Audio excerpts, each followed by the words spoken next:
Pada yang terhormat Bapak Haji Untung SPD selaku Kepala Sekolah SD Negeri 88 Palembang. Yang saya hormati Bapak Ibu Guru SD Negeri 88 Palembang. Pertama-tama marilah selalu kita panjatkan rasa puji syukur kita kehadirat Allah Subhanahu wa taala, Tuhan yang Maha Esa, yang mana pada hari ini kita semua masih selalu diberikan limpahan rahmatnya, nikmatnya, sehingga kita dapat berkumpul di ruangan ini dalam acara diseminasi budaya positif yang akan dilaksanakan oleh calon guru penggerak angkatan 11 di Negeri 88 Palembang. Shalawat serta salam marilah selalu kita panjatkan kehadiran kita Nabi Muhammad SAW yang selalu menanti-nantikan syafaatnya kelak di hari akhir. Amin ya robbal alamin. Izin saya selaku moderator akan membacakan susunan acara kita di pagi hari ini. Yang pertama pembukaan, yang kedua kata sambutan, dan yang ketiga pengimbasan budaya positif di SD Negeri 88 yang akan dilaksanakan atau yang akan ditampilkan oleh CGP Angkatan 11 dari SD Negeri 88 Palembang. Baiklah, untuk mengawali acara ini, marilah kita buka dengan bacaan umul kitab. Liridokatulillahi sampaikan Rasulullah SAW. Al-Fatihah. A'udzubillahi minasyaitonirrajim. Bismillahirrahmanirrahim. Alhamdulillahirabbil alamin. Ar-Rahmanir-Rahim. Maliki yaumiddin. Iyyaka na'budu wa iyyaka nasta'in. Ihdinas siratal mustaqim. Siratal ladzina an'amta 'alaihim ghairil maghdubi 'alaihim waladdallin. Amin amin. Selanjutnya kata sambutan. Kata sambutan di sini ayatnya akan disampaikan oleh Kepala Sekolah SD Negeri 88 Palembang kepada Bapak Haji Untung SPD. Kami persilakan. Pak, biasa ada di bulan biasa. Sampai gajian kan bulan dulu tapi ada habis ya. Assalamualaikum warahmatullahi wabarakatuh. Bismillahirrahmanirrahim. Alhamdulillahirabbil alamin. Wassalatu wassalamu ala rasulillah wa ala alihi washabbihi wa barik wasallam ila yang terhormat Bapak Ibu guru maupun tamu yang saya hormati, guru-guru hebat, guru-guru pintar, guru-guru sehat lahir dan batin, ya, guru penggerak, kan calon lagi Bu Hayatun ini sudah penggerak ya, jadi guru penggerak dia akan menyelesaikan, jadi bukan calon. Yang calon itu nanti Ibu Ida, calon, Ibu ini, nanti baru calon ya. Itu ya. Jadi dia sudah melaksanakan, tinggal lagi menyelesaikan. Serta sholawat dan salam selalu kita curahkan pada Nabi kita Nabi Muhammad SAW, keluarga, sahabat dan ibu-ibunya, yang mana kita semua menikmatinya dari alam ke-8 menjadi alam Ramadan ini, dan kita dapat melaksanakan apa yang kita laksanakan semua. Mudah-mudahan sampai akhir hayat kita nanti. Amin. Bapak Ibu guru penggerak, tamu juga. Ini tamu ya, saya anggap ya. 1, 2, 3, 4, 5 orang ini sangat tamu untuk melihat apa yang akan diutarakan, diapresiasikan oleh guru penggerak. Dalam kesempatan ini, pertama saya apresiasi dulu apa yang akan dilaksanakan oleh guru penggerak ini sebanyak 7 orang, di mana guru penggerak angkatan 11 ini berjumlah 8, tapi yang ada 7, satunya berpulang ke rahmatullah SWT ya, jadilah 7. Mudah-mudahan 7 orang ini dapat menyelesaikan apa yang akan dilaksanakan, apa yang akan dibutuhkan dalam beberapa bulan ke depan. Dalam kesempatan ini sebagai guru penggerak adalah guru yang memotivasi kepada kawan-kawannya, sejawatannya, apa yang akan dilaksanakan akan diimbaskan kepada guru-guru yang lain. Mudah-mudahan kegiatan ini akan menambah materi guru penggerak dan juga kepada guru-guru yang akan mengikuti calon guru penggerak nanti. Karena untuk sekarang semua guru yang masih umurnya boleh mengikuti, itu diharuskan untuk mengikuti. Tinggal lagi SD Negeri 88 ini ada beberapa orang yang harus mengikuti juga. Mudah-mudahan semua nanti seperti ini. Guru SD 88 semua bisa menyelesaikan sebagai guru penggerak semua, insya Allah ya. Termasuk Enda, Ibu Ida, Ibu Astuti, Ibu Sandira, Ibu Rita. Aku tidak salah sebut terus Bu, Ibu Yanti terus yang belajar betul. Pak Ibu Rita Pak. Iya. Mudah-mudahan akan menyusul. Nah, apa yang akan dilaksanakan pada hari ini guru penggerak? Saya apresiasi sekali lagi.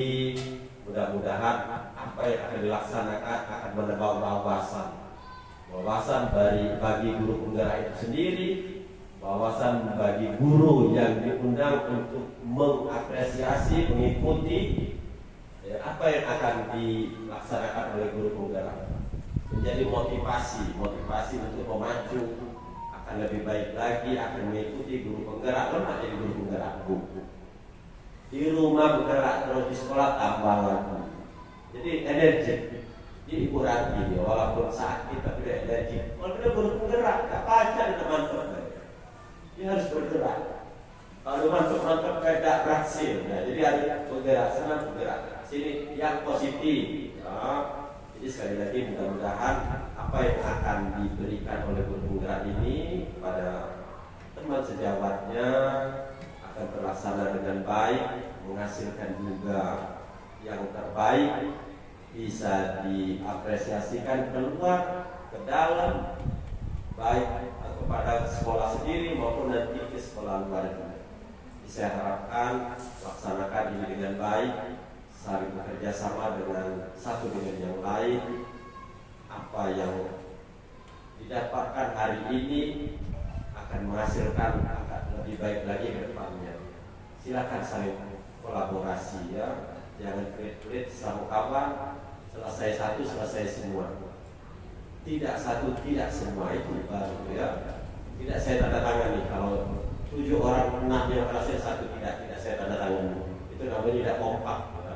Jadi kalau 7 mengikuti, 7 harus selesai. Tidak ada Pak Ocha Dewek yang rendah Pak untuk tanda tangan. Pak di Dewek Pak badannya besar, selesai mulai tidak Pak. Jadi kalau 1 6-nya harus begitu. Insya Allah ya, jadi kerjasamanya yang solid ya.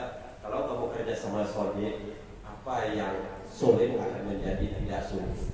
Tapi kalau kamu tidak solid, yang mudah menjadi sulit nanti. Ya. Mari bekerjasama, berkolaborasi yang sama, saling memberi dan mengasih. Mudah-mudahan apa yang kamu laksanakan menjadi bekal kamu untuk lebih baik ke depannya. Guru penggerak harus ada perubahan, ya, ke depannya harus lebih baik. Ini sudah saya lihat ada perkembangan positif. Mudah-mudahan ke depannya lebih positif lagi guru penggerak ya. Yang tadi datangnya agak lambat-lambat sekarang tidak ada lagi. Yang tadinya balik seperti itu sekarang tidak ada lagi. Ya, ini sudah menunjukkan ada perbaikan-perbaikan yang tanpa disadari, tanpa diberitahu. Anda sudah tahu dengan apa kewajiban, apa haknya. Ya, alhamdulillah. Dia akan mencerminkan SD Negeri 88 ke depannya akan lebih baik lagi. Walaupun Pak untuk tinggal beberapa bulan lagi, tapi saya berharap SD 88 akan lebih baik lagi ke depannya, walaupun bukan saya selaku pemimpinnya. Ya, karena banyak yang senior yang dari SMP di sini, yang dari SMA ke SD 88 ini itu bisa menambah semangat cara bekerja, cara memberikan materi akan lebih berbeda lagi.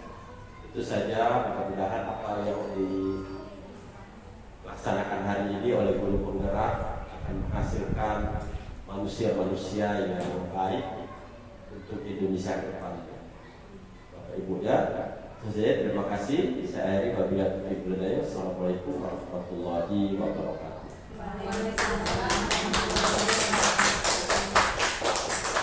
Terima kasih kami ucapkan kepada Bapak Haji Utuh. Semoga bermanfaat untuk kita semua, khususnya untuk negeri SD Negeri 88 Palembang.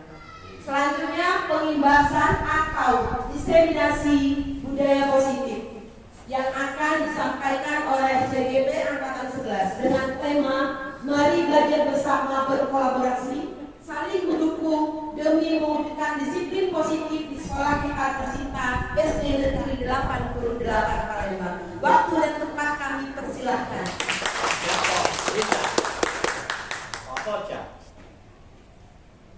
Assalamualaikum warahmatullahi wabarakatuh.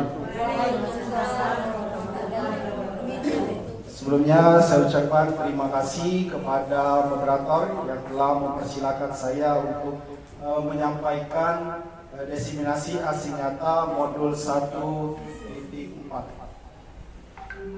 Sebelumnya alhamdulillahirrabbilalamin, wassalatu wassalamu ala asrofil anbiya'i wal mursalin wa ala alihi wa sahbihi ajma'in, amma ba'du.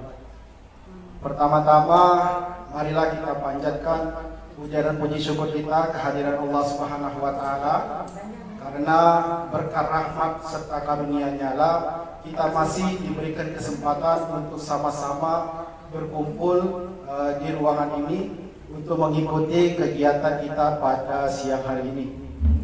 Salawat berakhir dan salam semoga tetap tercurahkan kepada junjungan kita Nabi besar Muhammadin sallallahu alaihi wasallam beserta para sahabatnya, pengikutnya dari dahulu hingga akhir zaman yang akan datang. Amin ya rabbal alamin. Bapak, Ibu, semuanya, izinkan saya terlebih dahulu memperkenalkan diri. Nama saya Feby Diansa, adalah calon guru penggerak angkatan 11 Kota Palembang, di mana dalam mengikuti pendidikan guru penggerak saya difasilitasi oleh fasilitator saya bernama Bapak Timbul Wahyu Sutopo, Sarjana Pendidikan, dan dibersamai oleh Ibu pengajar praktik Ibu Indah Lestari, Sarjana Pendidikan. Hari ini kita akan membahas tentang diseminasi penyebaran pemahaman modul 1.4.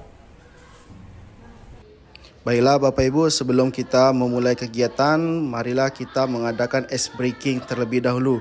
Silakan Bapak Ibu semuanya berdiri semuanya.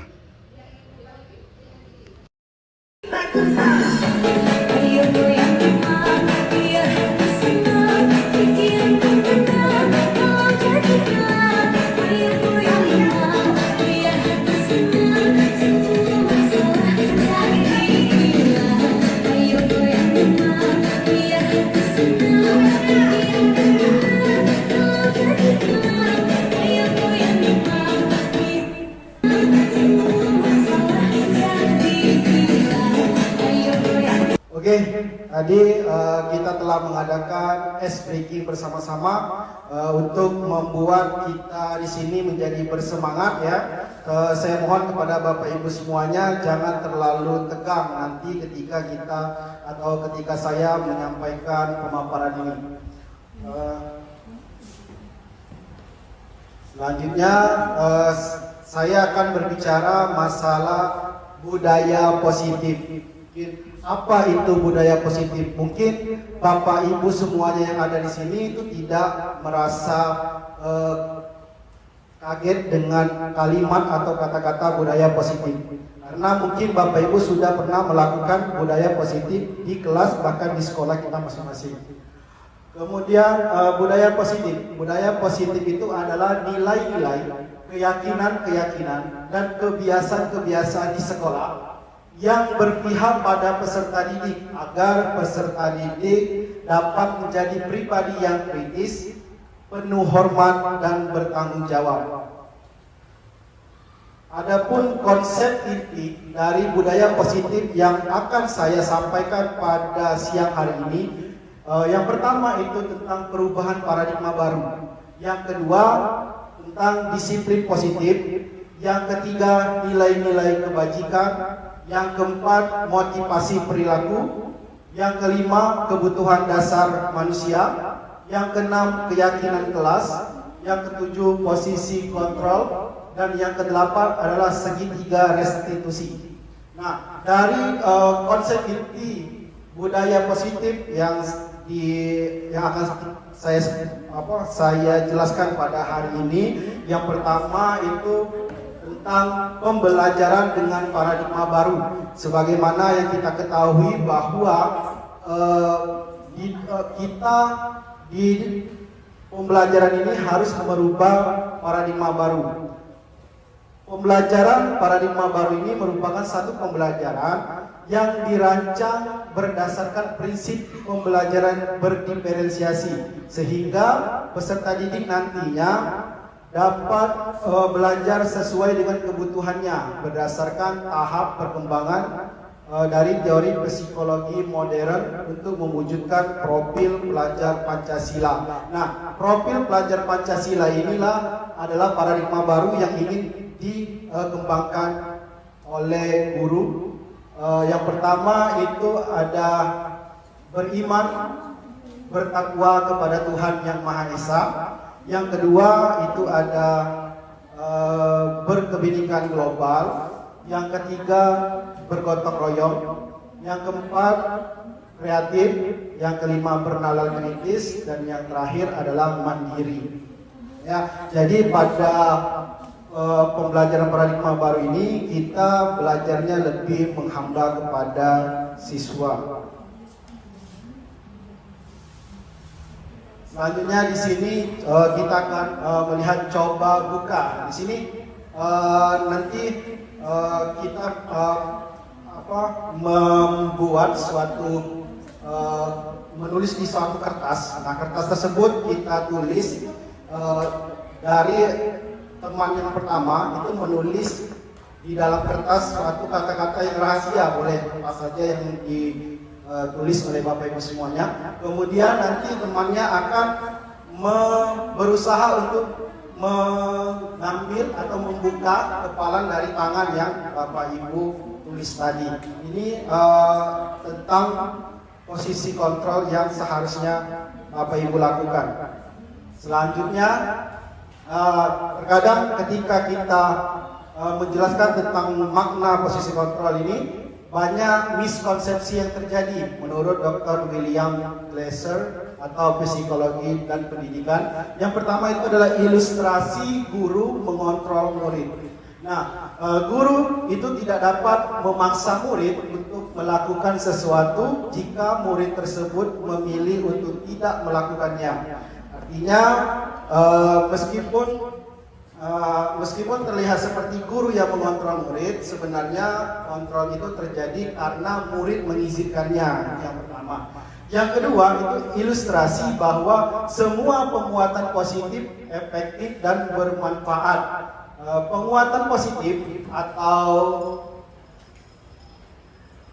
bujukan adalah bentuk kontrol yang mencakup apa atau upaya untuk mempengaruhi murid agar melakukan sesuatu perilaku tertentu. Nah, pada akhirnya murid mungkin menyadari kontrol tersebut dan reaksi murid bisa mencakup penolakan atau ketergantungan pada pendapat guru dalam usaha mereka. Kemudian ilustrasi bahwa kritik dan membuat orang merasa bersalah dalam menguatkan karakter.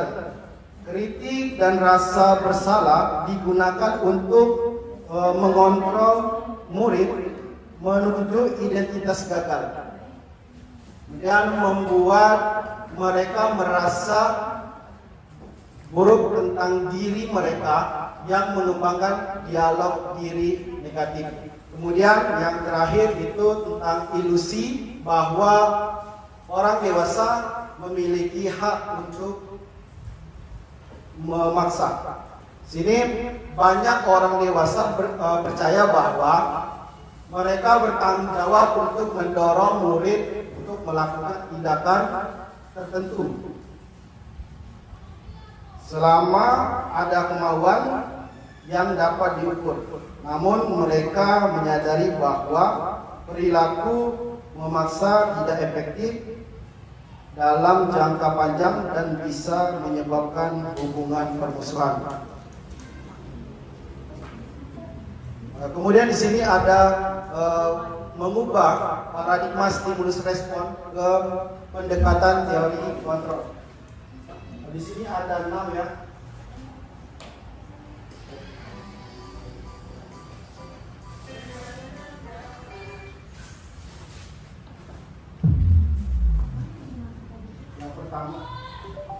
Yang pertama di sini stimulus responnya adalah kita mencoba mengubah orang agar berpandangan sama dengan kita. Tapi dalam teori kontrolnya dikatakan bahwa kita berusaha memahami pandangan orang lain tentang dunia.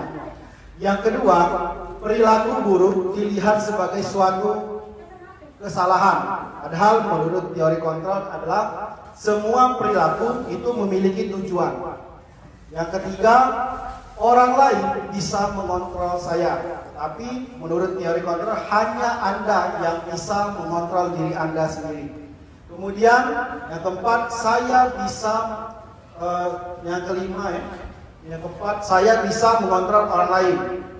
Menurut teori kontrolnya, Anda tidak bisa mengontrol orang lain. Yang kelima, pemaksaan ada pada saat bujukan gagal. Dan menurut teori kontrol, kolaborasi dan konsensus menciptakan pilihan-pilihan baru. Dan yang terakhir, 6, model berpikir menang kalah. Itu menurut teori kontrol bahwa model berpikir itu menang dan menang. Selanjutnya, yang kedua yaitu disiplin positif. Nah, perlu Bapak Ibu ketahui bahwa disiplin positif ini berasal dari bahasa Latin, yaitu disiplina, yang berarti belajar. Disiplin itu mengacu pada disiplin diri yang memiliki tanggung jawab terhadap apa yang dilakukannya berdasarkan nilai-nilai yang diyakini. Kemudian disiplin positif ini merupakan salah satu cara penerapan disiplin yang bertujuan untuk menumbuhkan kesadaran serta memberdayakan peserta didik tanpa imbalan, penghargaan atau reward, ancaman ataupun hukuman. Jadi dapat kita tarik suatu kesimpulan bahwa sebagai pendidik tujuan kita adalah menciptakan peserta didik yang memiliki disiplin diri sehingga mereka itu berperilaku mengacu kepada nilai-nilai kebajikan yang universal dan memiliki motivasi intrinsik dalam perubahan ke arah yang lebih baik lagi. Kemudian nilai-nilai kebajikan. Nah, nilai-nilai kebajikan ini adalah nilai-nilai yang disepakati secara bersama, terlepas dari suku, bangsa, agama, bahasa maupun latar belakangnya. Contoh dari nilai kebajikan itu yang pertama berdasarkan profil pelajar Pancasila. Nilai kebajikannya apa? Yang pertama beriman kepada Tuhan Yang Maha Esa. Yang kedua berakhlak mulia, mandiri, bernalar kritis, berkebenekaan global, bergotong royong dan kreatif. Kemudian kalau dari IBO, Primary Years Program atau PYP, itu nilai kebajikannya adalah toleransi, rasa hormat, integritas, mandiri, menghargai, antusias, empati, keingintahuan, kreativitas, kerjasama, percaya diri, dan juga komitmen. Kemudian untuk nilai kebajikan berdasarkan petunjuk hidup, yang pertama itu ada peduli, yang kedua penalaran, yang ketiga bekerja sama, yang keempat keberanian, yang kelima itu keluasan atau fleksibel, berorganisasi,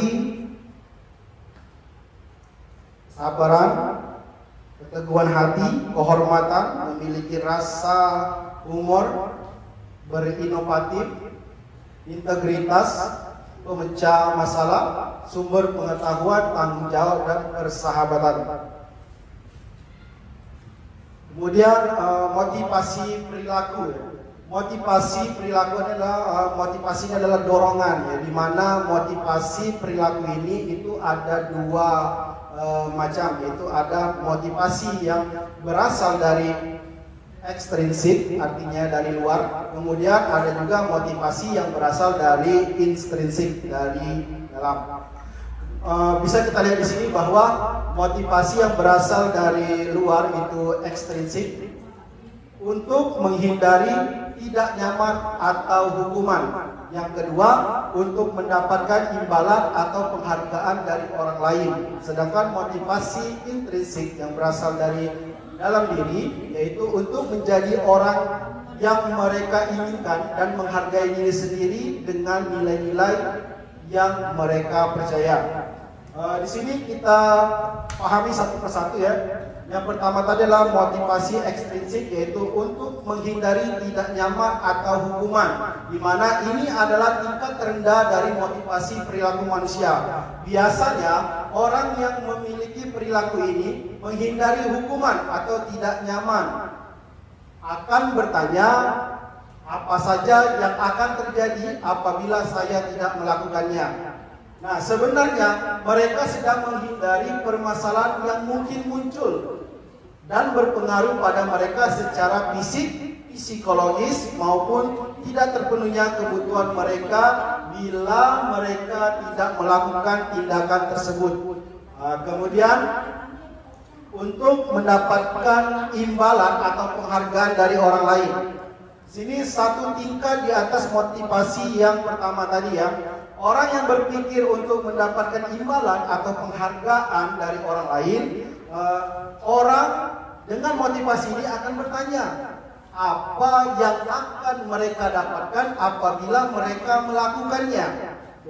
Nah, di sini mereka melakukan suatu tindakan untuk mendapat pujian dari orang lain yang menurut mereka penting, dan mereka letakkan dalam dunia berkualitas mereka, sehingga mereka melakukan sesuatu untuk mendapatkan hadiah, pengakuan, ataupun imbalan.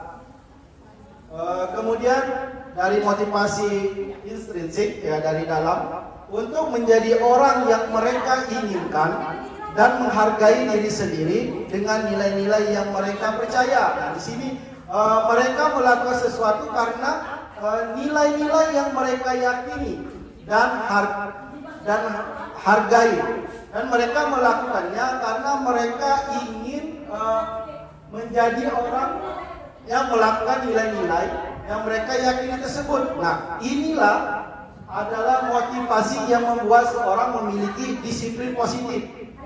Sepertinya karena motivasi berperilakunya positif, intern bukan ekstern. Jadi yang ketiga ini adalah motivasi yang sangat baik dilakukan oleh seseorang.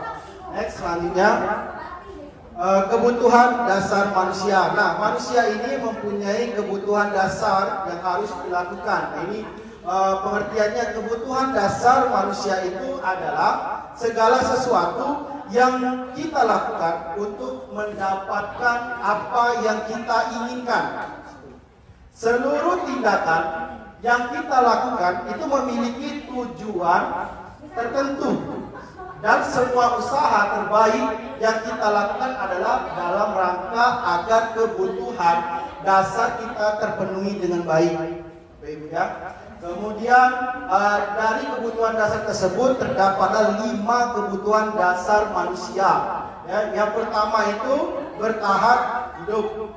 Yang kedua, kasih sayang dan rasa diterima. Yang ketiga, penguasaan. Yang keempat, kebebasan. Dan yang kelima itu kesenangan. Kita lihat satu persatu, ya. Kebutuhan dasar manusia yang pertama ini adalah bertahan hidup. Bagaimana manusia bisa bertahan hidup? Maka yang dilakukan itu adalah makanan, pakaian, tempat tinggal, keamanan, dan kesehatan. Kemudian kasih sayang dan rasa diterima. Nah, untuk mendapatkan kasih sayang dan rasa diterima tersebut, maka harus ada rasa diterima, diperdulikan, berbagi, kerjasama, menjadi bagian dari kelompok. Kemudian yang ketiga adalah penguasaan.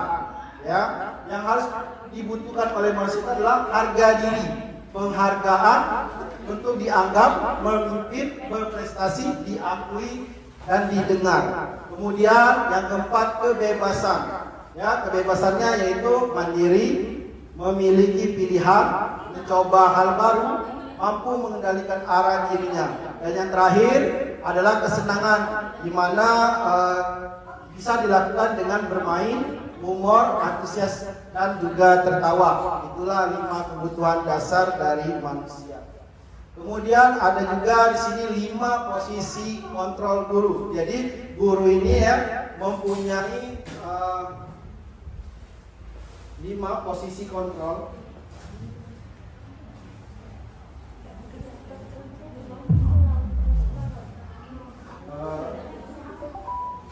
Jadi yang selanjutnya ini adalah 5 posisi kontrol guru. Jadi guru ini mempunyai kontrol dalam melakukan pembelajaran. Yang pertama itu sebagai penghukum.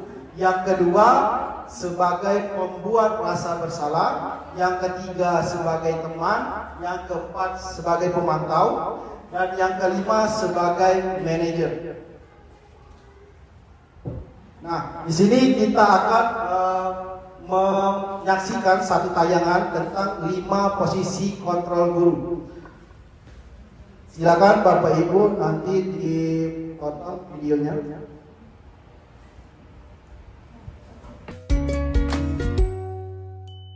Salam bahagia Ibu dan Bapak guru hebat. Dalam penerapan disiplin positif restitusi, salah satu program yang dikembangkan adalah 5 posisi kontrol. 5 posisi kontrol dalam restitusi adalah proses perjalanan seorang pendidik agar dapat mengenali dirinya. Pada video kali ini, kita akan membahas tentang 5 posisi kontrol yang dikembangkan oleh Diane Goossen dan contoh penerapannya.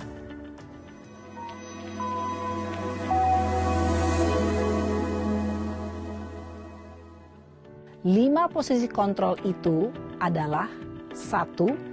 Posisi penghukum. 2. Posisi pembuat merasa bersalah. 3. Posisi teman. 4. Posisi pemantau atau monitor. Dan 5. Posisi manajer.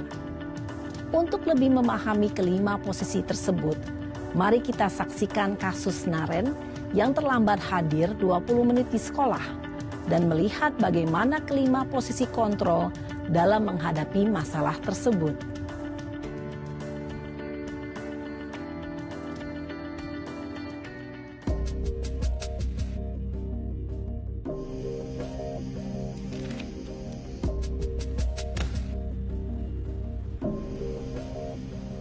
Naren! Sini kamu! Selamat pagi, Bu. Selalu terlambat. Kamu deh, pasti terlambat. Maaf, Bu. Saya... Apa? Apa coba? Alasan kamu apa lagi? Kapan sih kamu tidak terlambat? Malas sekali ya kamu jadi anak. Saya... Dasar pemalas. Gak kapok-kapok sih kamu. Sudah berapa kali terlambat? Sana, kamu keliling lapangan basket 2 kali. Kenapa saya harus keliling lapangan basket, Bu? Kenapa? Kamu mau lawan ibu? Berani-beraninya jawab. Sudah terlambat, masih berani jawab pula. Sekarang, keliling lapangan basket 5 kali sekalian. Biar kapok. Cepat, pergi sana ke lapangan basket. Posisi penghukum biasanya berbicara dengan nada tinggi menghardik, menunjuk-nunjuk, menyakiti, dan menyindir. Hukuman bisa berupa fisik maupun psikis. Ibu dan bapak guru hebat. Dampak yang terjadi pada murid ketika guru berada pada posisi penghukum adalah murid cenderung akan memberontak, bahkan menyimpan dendam.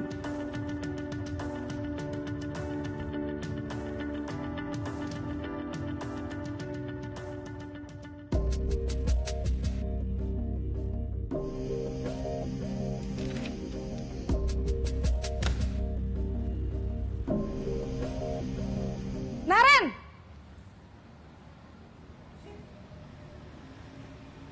Selamat pagi, Bu.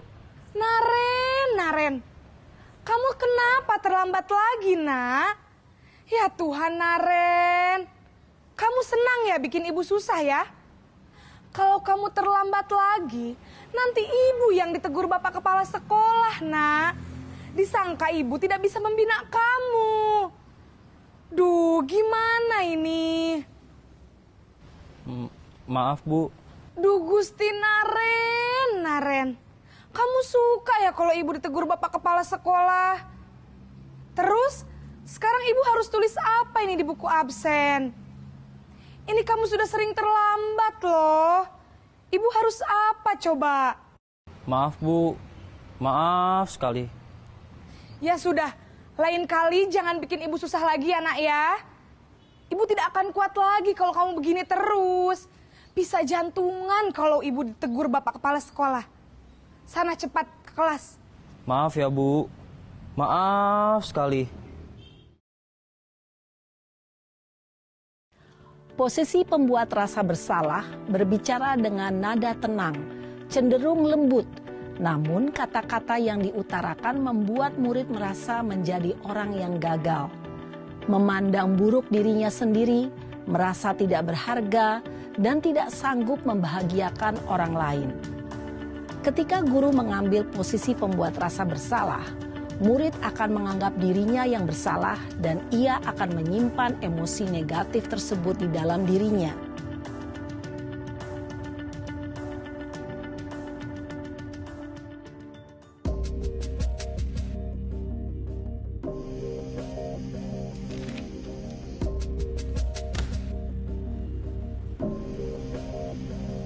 Naren!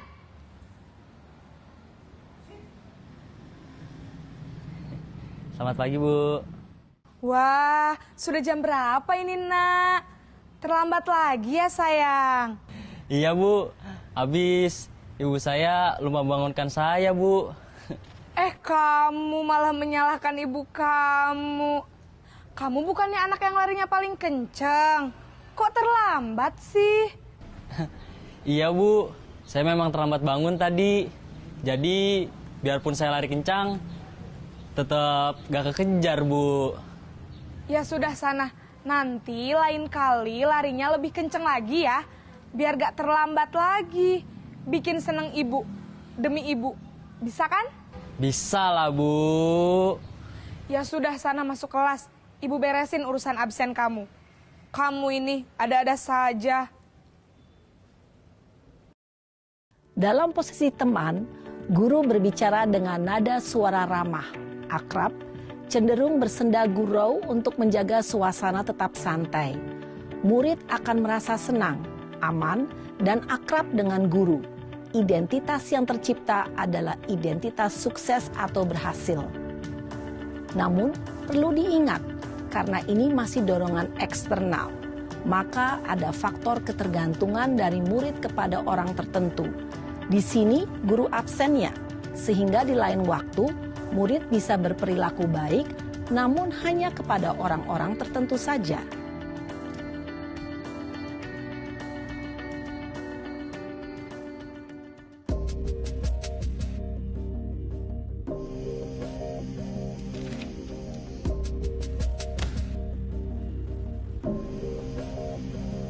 Naren!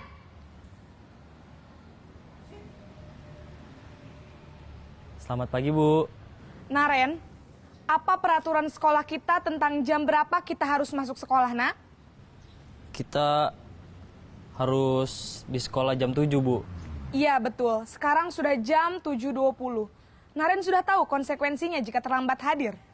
Paham Bu, saya harus tinggal kelas pas jam istirahat selama 20 menit.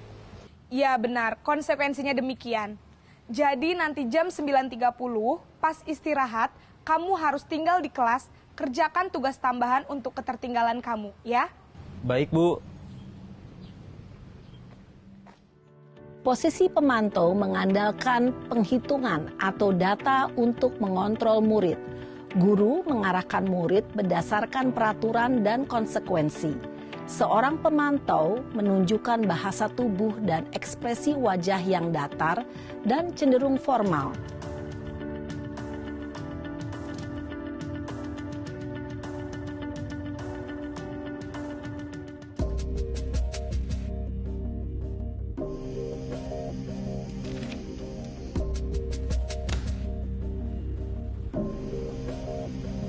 Naren!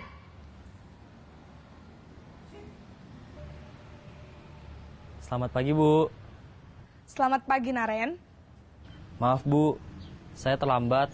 Iya, sekolah masuknya jam 7, sekarang sudah jam 7.20. Jadi sekarang bagaimana ini Naren? Maaf Bu, saya lupa setel alarm saya semalam.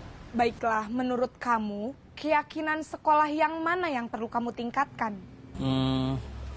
Menghargai diri sendiri dan orang lain mungkin ya Bu. Setuju. Jadi, apakah Naren meyakini prinsip saling menghormati tersebut? Iya Bu, saya meyakininya. Apakah Naren bersedia memperbaiki masalah keterlambatan ini? Bersedia Bu. Bagaimana kamu akan perbaiki masalah keterlambatan ini? Saya akan coba untuk tidak lupa menyetel alarm saya Bu. Baik, kalau Naren lupa menyetel alarm di rumah, ada orang yang kira-kira bisa bantu mengingatkan tidak? Ada Bu, kakak saya, Kak Ema. Ada lagi selain Kak Ema? Selain Kak Ema, ada ibu saya. Baik, jadi yang mengingatkan Naren adalah Kak Ema dan ibu kamu ya?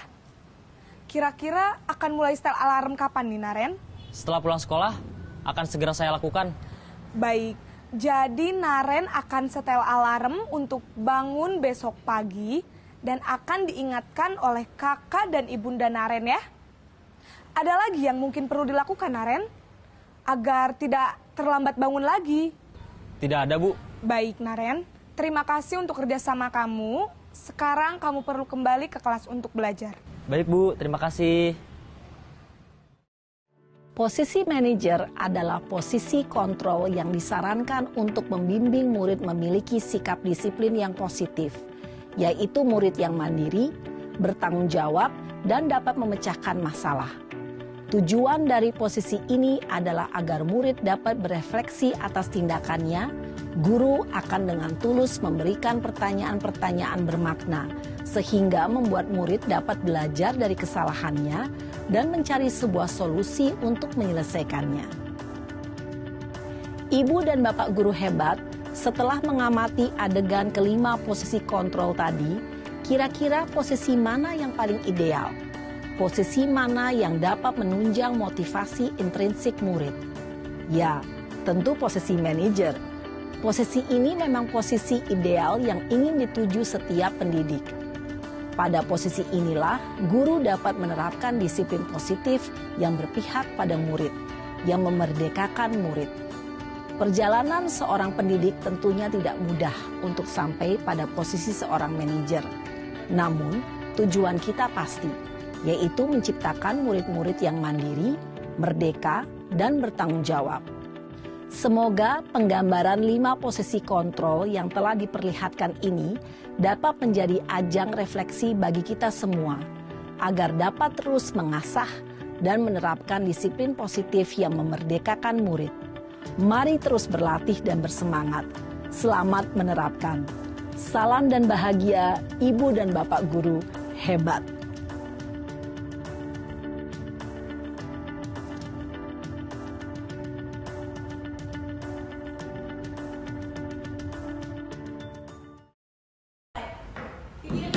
Oke, tadi Bapak Ibu kita telah menonton 5 posisi kontrol guru. Nah, sekarang di sini saya akan menjelaskan tentang 5 posisi kontrol yang tadi telah kita saksikan secara bersama-sama.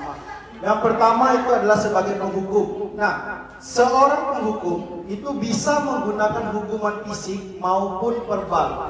Orang-orang yang menjalankan posisi penghukum itu senantiasa mengatakan bahwa sekolah memerlukan sistem atau alat yang dapat lebih menekan murid-murid lebih dalam lagi. Alhasil siswa merasa terus-menerus dihukum atau terintimidasi oleh guru, kemudian dapat mengalami penurunan motivasi belajar. Jadi ketika anak-anak mendapat hukuman dari guru tersebut, maka hasilnya akan menjadi penurunan motivasi belajar pada siswa tersebut. Kemudian pembuat rasa bersalah. Nah, pada posisi ini biasanya guru akan bersuara lebih lembut. Pembuat rasa bersalah itu akan menggunakan keheningan yang membuat orang lain merasa tidak nyaman, bersalah atau rendah diri. Hasilnya, ketika siswa terlalu sering atau tidak adil diberi perasaan bersalah, mereka bisa mengalami stres,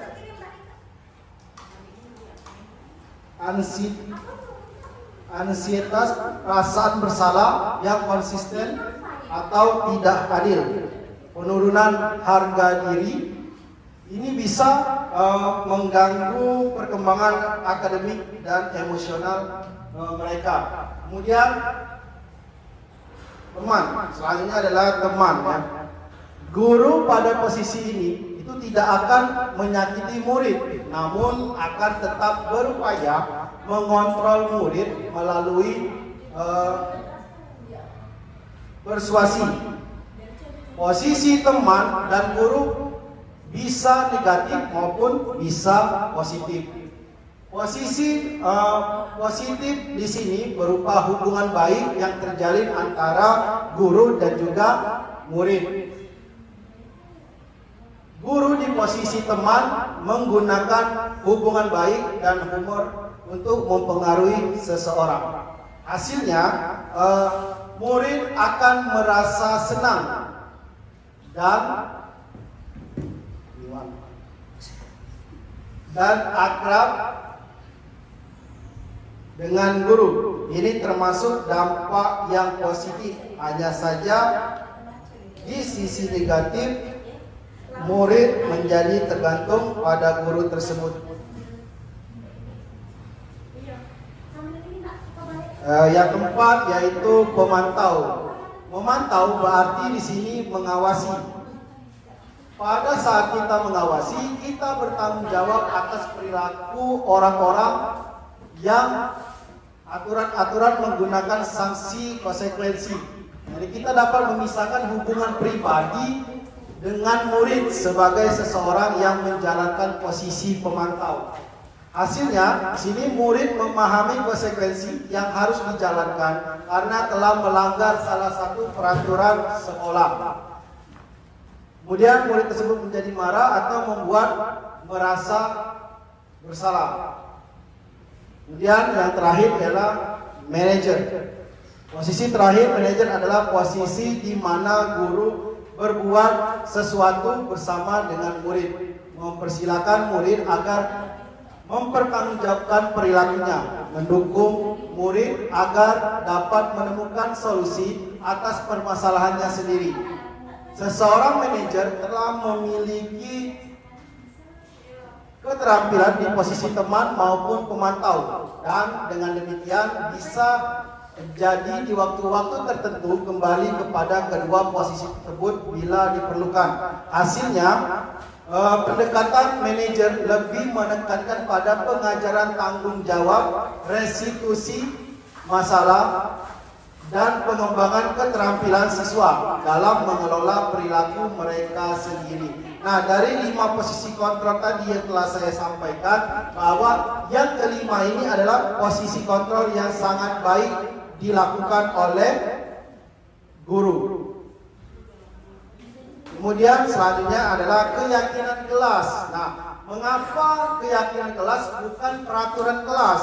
Jadi perlu kita kasih tahu di sini bahwa seharusnya yang kita lakukan adalah keyakinan kelas, bukan peraturan kelas. Itu berbeda. Kemudian keyakinan kelas itu adalah satu nilai kebaikan yang universal yang disepakati secara tersirat dan tersurat lepas dari latar belakang suku, negara, bahasa maupun agama. Seperti yang telah disampaikan sebelumnya. Jadi ketika kita membuat keyakinan kelas, maka kita harus menggunakan kata-kata yang positif untuk siswa. Kemudian pembentukan keyakinan kelas. Jadi ketika kita membentuk keyakinan kelas, maka yang harus kita lakukan adalah yang pertama bersifat abstrak atau berupa pernyataan universal. Yang kedua dibuat dalam pernyataan yang positif, jadi menggunakan kalimat-kalimat yang positif. Yang ketiga sedikit saja agar mudah diingat. Nah, jadi kalau membuat keyakinan kelas jangan terlalu panjang. Kalau terlalu panjang maka akan membuat siswa itu susah untuk mengingat keyakinan yang telah dibuat tadi. Kemudian sesuai dengan kondisi kelas sehingga mudah diterapkan. Jadi carilah yang memang kesepakatan itu sesuai dengan kondisi yang ada di kelas kita. Kemudian sesuai dengan kondisi kelas sehingga mudah diterapkan oleh semua warga sekolah kelas, dilibatkan saat membuat keyakinan kelas. Jadi semua yang ada di lingkungan sekolah maupun kelas itu bisa dilibatkan dalam pembuatan keyakinan kelas. Kemudian segitiga restitusi. Apa itu segitiga restitusi? Adalah segitiga restitusi adalah suatu proses dialog yang dijalankan oleh guru agar dapat menghasilkan murid yang mandiri dan bertanggung jawab. Jadi tujuan dari adanya segitiga restitusi supaya murid menjadi mandiri dan juga bertanggung jawab. Adapun tahapan dari pembuatan segitiga restitusi itu ada 3. Yang pertama adalah menstabilkan identitas. Yang kedua, validasi tindakan yang salah. Dan yang ketiga, menanyakan keyakinan kelas. Oke, kita lanjut. Sebelumnya kita ada contoh penyelesaian kasus dengan segitiga restitusi. Kita akan mendemonstrasikan penyelesaian masalah dengan menggunakan segitiga restitusi. Nah, saya akan membagi Bapak Ibu semua menjadi 3 kelompok. Ya, yang sebelah kanan saya ini kelompok 1, yang tengah kelompok 2, dan yang ketiga ini kelompok 3. Nah, masing-masing dari kelompok akan membahas, masing-masing kelompok ya akan membahas tentang kasus yang berbeda tentang segitiga restitusi. Ya, baiklah, saya akan bagikan ke kelompok masing-masing ya. Setelah tadi dibagi kelompok masing-masing, ada kelompok 1, 2, 3, kemudian kami akan membagi setiap kelompok dengan kasus yang berbeda. Silakan dibaca sama Ibu Ranti. Ini kasusnya Ibu. Ini kasusnya Ibu.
setelah kita berdiskusi tadi, di sini saya menjelaskan sedikit tentang restitusi tahapannya. Yang pertama, kita harus mengidentitaskan, menstabilkan identitas, yaitu berdasarkan prinsip bahwa membuat kesalahan merupakan bagian dari proses pembelajaran.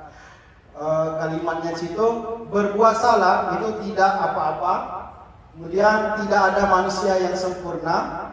Saya juga pernah melakukan kesalahan seperti itu.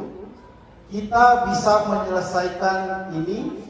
Bapak atau ibu tidak tertarik mencari siapa yang salah dan siapa yang benar, tapi bapak ibu ingin mencari solusi dan solusi dari permasalahan yang terjadi. Kemudian kamu berhak merasa begitu. Yang terakhir, apakah kamu sedang menjadi teman yang baik buat dirimu sendiri? Kemudian validasi tindakan yang salah berdasarkan prinsip bahwa setiap tindakan yang kita lakukan untuk memenuhi kebutuhan atau tujuan tertentu. Kata yang dilakukan itu, padahal kamu bisa melakukan lebih baik dari ini ya. Kemudian kamu pasti punya alasan mengapa melakukan hal itu. Kemudian kamu patut bangga pada dirimu sendiri karena kamu telah melindungi sesuatu yang paling berharga buatmu. Kemudian kamu boleh mempertahankan sikap ini, tetapi kamu harus menambahkan sikap yang baru. Kemudian terakhir tahapannya adalah menanyakan keyakinan berdasarkan prinsip mengembalikan motivasi intrinsik berdasarkan teori kontrol. Di sini kata-katanya, apa yang kita percaya sebagai kelas atau keluarga, ya. Dua, apa nilai-nilai umum yang telah disepakati. Kemudian apa bayangan kita tentang kelas yang ideal. Kemudian kamu mau jadi orang yang seperti apa. Nah, itulah kata-kata atau kalimat yang dilakukan oleh guru dalam melakukan restitusi, segitiga restitusi.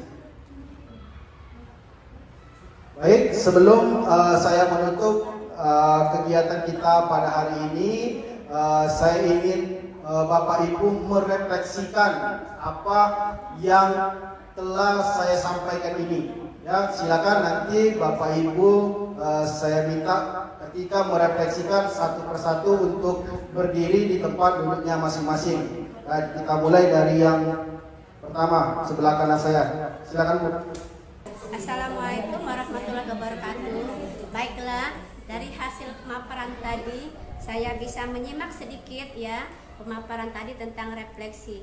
Adapun refleksi di sini yang saya dapat yaitu tentang budaya positif.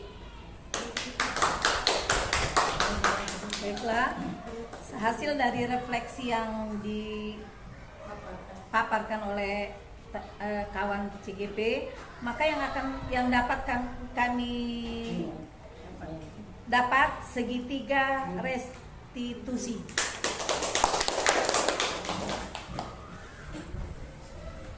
Baiklah, dari pembelajaran hari ini yang saya dapatkan refleksinya yaitu tentang 5 kontrol posisi guru.